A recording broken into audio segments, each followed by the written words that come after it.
Welcome back students to the Ramanujan classes. Class 12th के chemistry subject से हम solution chapter को डिस्कस कर रहे थे। अभी तक हमने इस चैप्टर से 3 लेक्चर्स को डिस्कस कर लिया।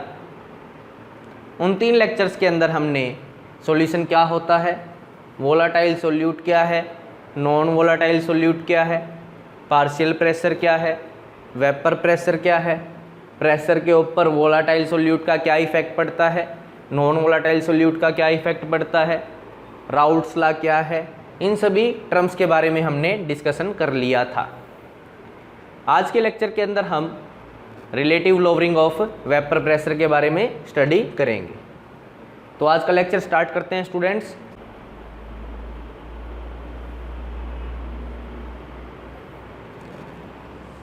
Now students, relative lowering of vapour pressure को स्टडी करने से पहले हम राउल्ट्स लॉ को एक बार रिकैप करते हैं। अभी हमने देखा था कि भाई अगर प्योर सॉल्वेंट है तो जो प्रेशर आएगा उसे हम वेपर प्रेशर बोल लेंगे। तो this is the vapour pressure of solvent. But when we add non volatile solute to the solvent, the pressure will be P called as P solution। ये हमारा P solution हो जाएगा। But we can see this pressure is only due to the solvent molecules। जो ये pressure आया है वो केवल solvent molecules के कारण आया है। So P solution can be written as P solvent। तो इस P solution को ही हम P solvent भी लिख सकते हैं। This P solvent is called partial pressure। तो जो हमारा ये P solvent है इसको हम partial pressure बोल लेंगे। solvent का partial pressure ये हो जाएगा और यही हमारा इक्वल है किसके, P solution के। तो as we know, non volatile solute will not make any vapours. Non volatile जो सोल्यूट है वो कोई वेपर्स नहीं बनाता है। So non volatile solute only consume the energy, वो एनर्जी कंज्यूम करेगा।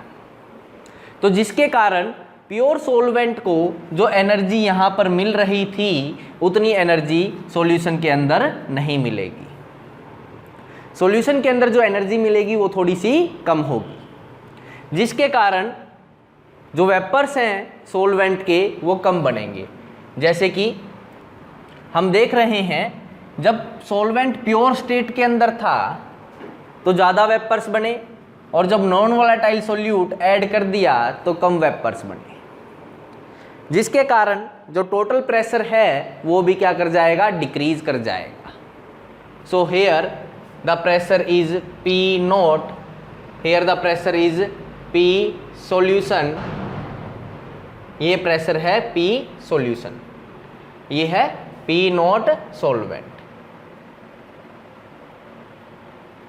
So the vapors in pure state is more than that of vapors in impure state or solution, and we can see due to the non volatile solute the vapors becomes less, so the pressure will be less than that of the pressure when solvent is in pure state। so हम P solution निकालना चाहते हैं, हम ये P solution निकालना चाहते हैं। इस P solution को हमें राउल्ट्स लॉ ने बताया, जो P सॉल्यूशन होगा जब हम नॉन वोलाटाइल सोल्यूट ऐड कर देंगे सॉल्वेंट के अंदर, तो P सॉल्यूशन हमारा आया X solvent. This X solvent is mole fraction of solvent in solution. This X solvent is mole fraction of solvent into P not solvent. This P not solvent is vapour pressure of the solvent in pure state, and this P solution is observed vapor pressure of solution। कि हमारा solution का vapor pressure क्या हुआ। Is that clear? तो P solution हमारा आया X solvent into P naught solvent. This is called Raoult's law. और हम बोल सकते हैं ऐसे, P solution will be directly proportional to mole fraction of solvent, कि भाई जो मोल फ्रैक्शन है सोलवेंट की जितनी ज़्यादा होगी मेरा सॉल्यूशन का प्रेशर उतना ही ज़्यादा आएगा. And when we remove the directly proportionality sign a constant comes which is P not solvent, कि सोलवेंट का जो वेपर प्रेशर है वो हमारा डायरेक्टली प्रोपोर्शनैलिटी कांस्टेंट के रूप में यहाँ पर आ जाएगा. तो P solution is equal to P X solvent into P not solvent. This is Raoult's law. Now comes to the next point which is relative lowering of vapour pressure. तो students हमें पता लग गया है कि अगर नॉन वोलाटाइल सोल्यूट अगर हम ऐड कर देते हैं तो सॉल्यूशन का जो प्रेशर है वो डिक्रीज कर जाएगा as compare to pressure of solvent when it is in pure state. कि भाई नॉन वोलाटाइल सोल्यूट को ऐड कर देते हैं तो जो सॉल्यूशन का प्रेशर आएगा वो हमारा प्योर सोलवेंट के प्रेशर से कम आएगा. तो इसका मतलब प्रेशर क्या कर गया, लोअर कर गया. प्रेशर क्या हुआ, लोअर हो गया, कम हो गया. तो हम लिखते हैं कुछ statement. If P note is the vapour pressure of pure solvent. हमने मान लिया पी नोट क्या है, वेपर प्रेशर है प्योर सोलवेंट का. And P is the vapour pressure of solvent in solution. भाई सॉल्यूशन का जो मेरा प्रेशर आया उसके अंदर मेरा सोलवेंट का प्रेशर कितना है, पी है. और हम ये भी जानते हैं कि अगर वोलाटाइल सोल्यूट नहीं है, नॉन वोलाटाइल सोल्यूट है, तो जो मेरा P सॉल्यूशन होगा उसी को हम क्या बोल देते हैं, P सोलवेंट भी बोल देते हैं. अभी हमने लास्ट ये डिस्कस किया था. Is that clear? Now the lowering of vapour pressure. अभी हमें पता है volatile non volatile solute add कर दिया तो प्रेशर डिक्रीज कर गया. कितना डिक्रीज किया, पहले था P नोट, अब हो गया P. इन दोनों को माइनस कर देंगे तो हमारा क्या आ जाएगा, delta P will be equal to P when solvent is in pure state minus P when solvent is in solution, जब हमारा सोलवेंट सॉल्यूशन के अंदर आ गया है. The relative lowering of vapour pressure is defined as the ratio between lowering of vapour pressure. Lowering कितनी हुई pressure की, delta P. This is lowering of vapour pressure.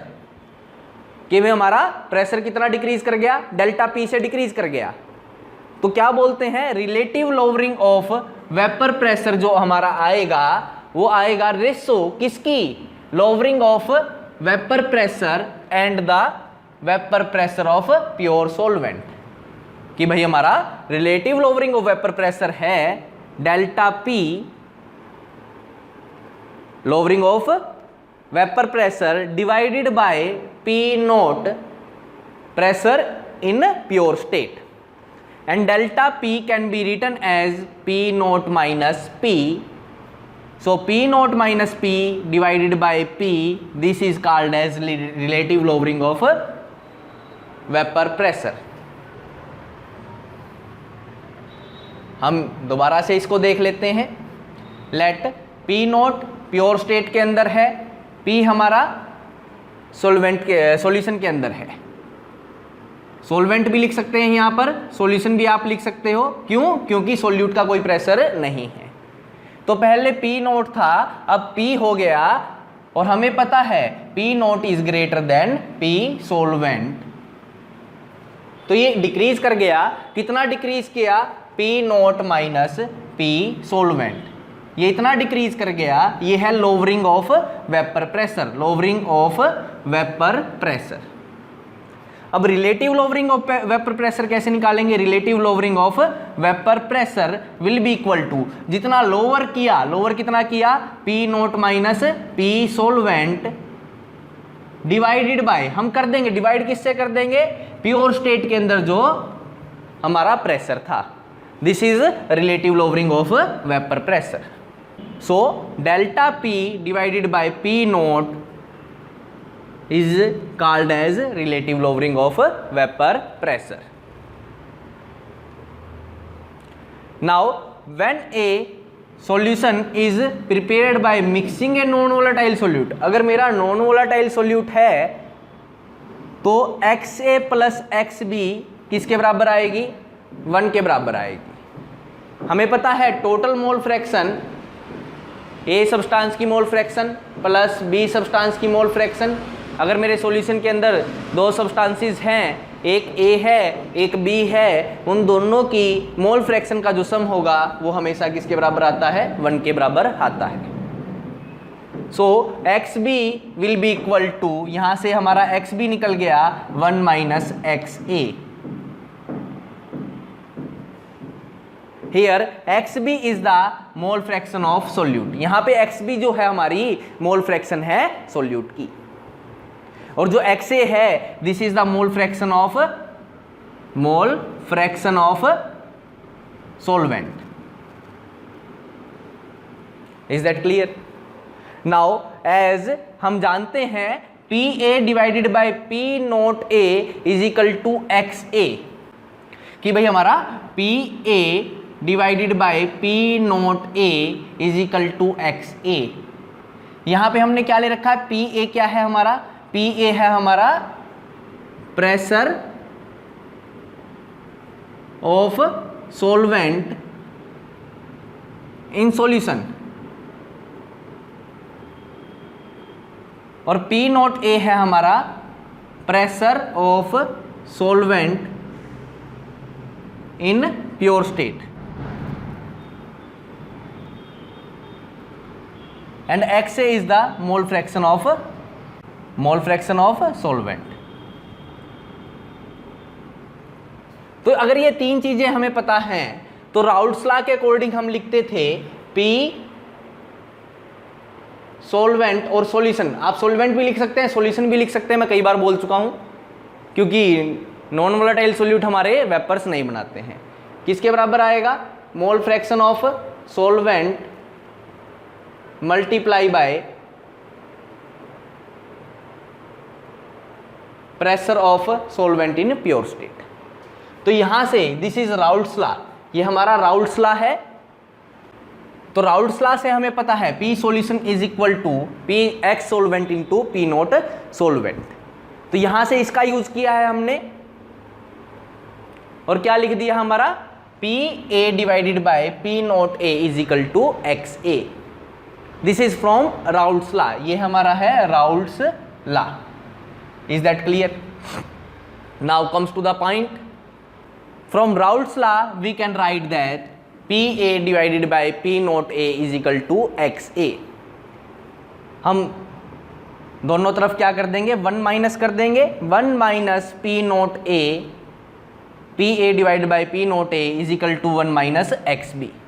क्या किया हमने, PA divided by P naught A is equal to XA हमारा था, हमने एक एक को माइनस कर दिया, तो क्या आया, P naught A minus PA divided by P naught A is equal to, and this term is called as XB। ये हमारी XB हो जाएगी, बिकॉज XA plus XB is equal to 1। From here XB is equal to 1 minus XA, तो हमने 1 minus XA की value को replace कर दिया XB से, मोल फ्रैक्शन ऑफ सोल्यूट। तो हम देख लेते हैं दोबारा से, PA divided by P naught A is equal to XA। हमने माइनस किया, 1 minus both side, P naught A minus PA divided by P naught A is equal to, this term can be written as XB. Here A is solvent, आप solvent की तरह treat करें A को, and B as a non volatile solute. So यहाँ से हमें पता लगा इस फार्मूले का।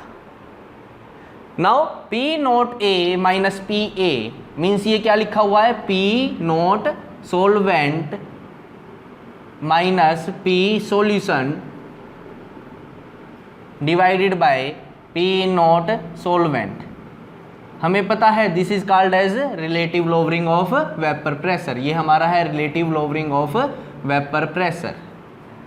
तो relative lowering of vapour pressure किसके बराबर आ गया हमारा, एक्स बी के।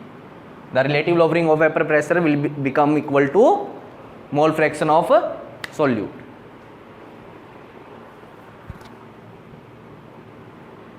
सो P not solvent minus P solution, यहाँ पे आप सोलवेंट भी लिख सकते हैं क्योंकि नॉन वोलेटाइल सोल्यूट का तो प्रेशर होता ही नहीं है, तो सॉल्यूशन का जो प्रेशर है वही किसका है, सॉल्यूशन का भी होगा और सोलवेंट का सेम प्रेशर आएगा।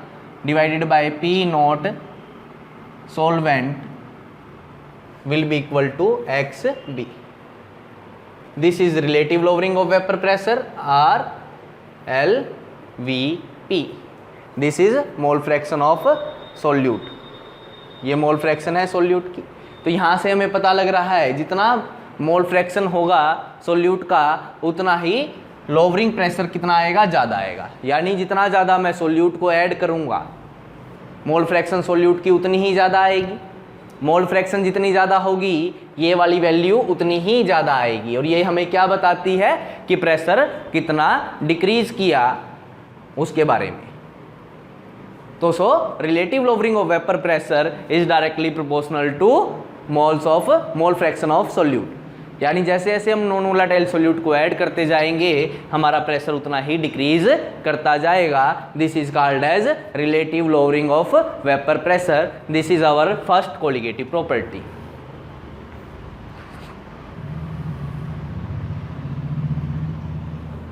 तो एक बार रिकैप करते हैं फटाफट।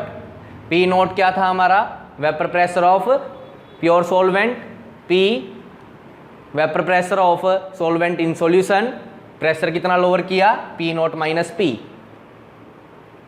तो पी नोट माइनस पी हमारा चेंज इन प्रेशर आया। चेंज इन प्रेशर यानी decrease in pressure divided by initial pressure हमारा क्या कहलाता है, relative lowering of vapour pressure कहलाता है। तो पी नोट की वैल्यू हमने पी पुट कर दी, P note minus P change हमने पुट कर दिया। तो P note minus P divide by P note relative lowering of vapour pressure कहलाएगा। अब हमें पता है एक्स ए और एक्स बी, अगर ए हमारा सोलवेंट है बी हमारा सोल्यूट है तो उनकी मोल फ्रैक्शन का जो सम आएगा वो हमेशा 1 आएगा। तो यहाँ से हमें मोल फ्रैक्शन ऑफ सोल्यूट पता लग गई, X B is equal to 1 minus X A. Now according to Raoult's law P A divide by P naught A is equal to X A. 1 minus करेंगे बोथ साइड तो 1 minus P A divided by P naught A किसके बराबर आ गया, 1 minus X A. And 1 minus X A can be written as X B. X B से लिख सकते हैं हम। तो यहाँ पे अपना क्या आया, P naught A minus P A divided by P naught A is equal to X B. And this is called as relative lowering of vapour pressure. ये हमारा relative lowering of vapour pressure हो जाएगा। Now X B can be written as, X B क्या होगा, number of moles of solute divided by total number of moles. Small N is the number of moles of solute, capital N is the number of moles of the solvent. तो solute के number of mole से हम divide कर देंगे total number of mole से, तो ये क्या आ जाएगी, मोल फ्रैक्शन ऑफ सोल्यूट यानी बी हमारी आ जाएगी। Is that clear? This is relative lowering of vapour pressure. Students इसको अच्छे तरीके से करना है, इसके ऊपर क्वेश्चंस आपको करके देखने हैं। अगर आपको कोई प्रॉब्लम आती है तो आप पूछ सकते हैं। Thank you students, have a nice day.